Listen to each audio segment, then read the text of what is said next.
Selamat pagi Ibu, perkenalkan saya Elvira Nurlita yang bertugas sebagai apoteker di Apotek Sehat. Ada yang bisa saya bantu Ibu sebelumnya? Baik Ibu, saya itu sering pusing-pusing ya Ibu di pagi hari kayak gitu. Kepala saya juga rasanya berat. Terus kemarin itu saya sudah berobat ke dokter, katanya saya itu darah tinggi. Tapi saya udah minum obatnya tapi masih sering pusing-pusing. Kalau boleh tahu Ibu biasanya minum obatnya itu di pagi atau malam hari ya Ibu?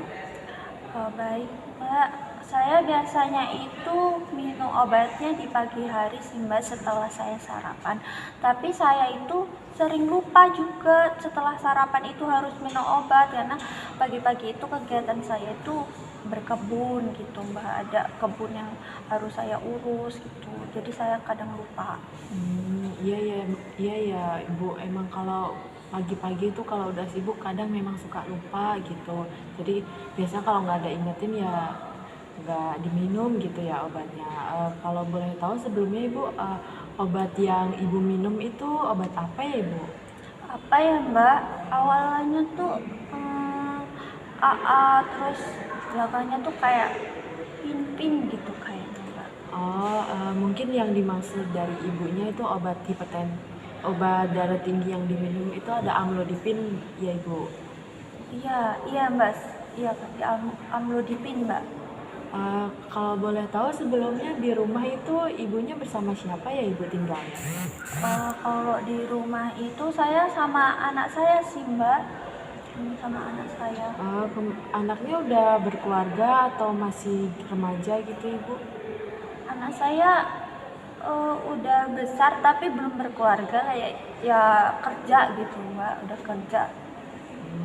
Baik Ibu, mungkin saya izin memberikan beberapa solusi ya Ibu, karena dilihat dari yang sudah disampaikan Ibu itu, Ibu minum obatnya itu tidak rutin. Mungkin karena Ibu minum obatnya tidak rutin ini, jadi kayak pusingnya Ibu, sakit kepalanya Ibu tuh dari hipertensi, darah tingginya Ibu tuh belum bisa teratasi gitu. Jadi saya izin memberikan beberapa solusi ya Ibu. Mungkin yang pertama itu dari anaknya Ibu. Nanti ketika anaknya Ibu sudah pulang, eh, Ibu boleh memberitahu ke anaknya disuruh buat alarm pengingat gitu di HP-nya tentang jadwal minum obat Ibu setiap pagi gitu.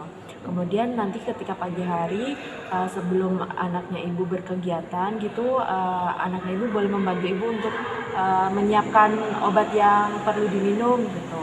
Dan kemudian obat yang perlu diminum itu boleh ditaruh di tempat-tempat yang biasanya Ibu mudah terlihat, misalkan ditaruh di meja makan, jadi ketika setelah sarapan bisa langsung terlihat dan bisa langsung diminum Ibu. Kemudian mungkin boleh dibuatkan nanti anaknya Ibu minta untuk membuatkan jadwal yang tertulis gitu, kemudian boleh ditempel di kulkas atau di mana, jadi ketika Ibu lewat gitu, bisa nih kita menghafal jadwalnya Ibu. Mungkin dari penjelasan saya, apakah ada yang masih belum jelas Ibu? Sudah jelas semuanya sih Mbak. Baik Ibu, kalau menurut Ibu sudah jelas, sebelumnya saya izin memastikan terlebih dahulu apakah uh, edukasi dari yang saya sampaikan itu ibunya sudah paham atau belum. Jadi apakah ibunya berkenan untuk mengulang sekali lagi Ibu? Baik Mbak, tadi Mbaknya bilang ya kalau saya udah sampai rumah nanti saya bilang ke anak saya untuk membantu membuatkan alarm di HP-nya terkait dengan jadwal minum obat saya ya Mbak. Kemudian juga membuatkan jadwal minum obat yang bisa ditempel kayak di kulkas atau di meja makan atau di tempat-tempat yang biasanya saya sering lihat gitu Mbak. Seperti itu. Baik Ibu, betul sekali. Untuk itu, apakah masih ada yang ditanyakan Ibu dari penjelasan saya? Sudah cukup sih Mbak. Baik Ibu, kalau sudah cukup, mungkin Ibunya boleh nanti tolong diingatkan anaknya dan semoga lekas sembuh. Nanti jika ada keluhan lagi atau yang masih ingin ditanyakan, Ibunya boleh kembali lagi ke apotek Pak. kami. Saya ucapkan terima kasih, semoga lekas sembuh ya Ibu. Baik Mbak, terima kasih.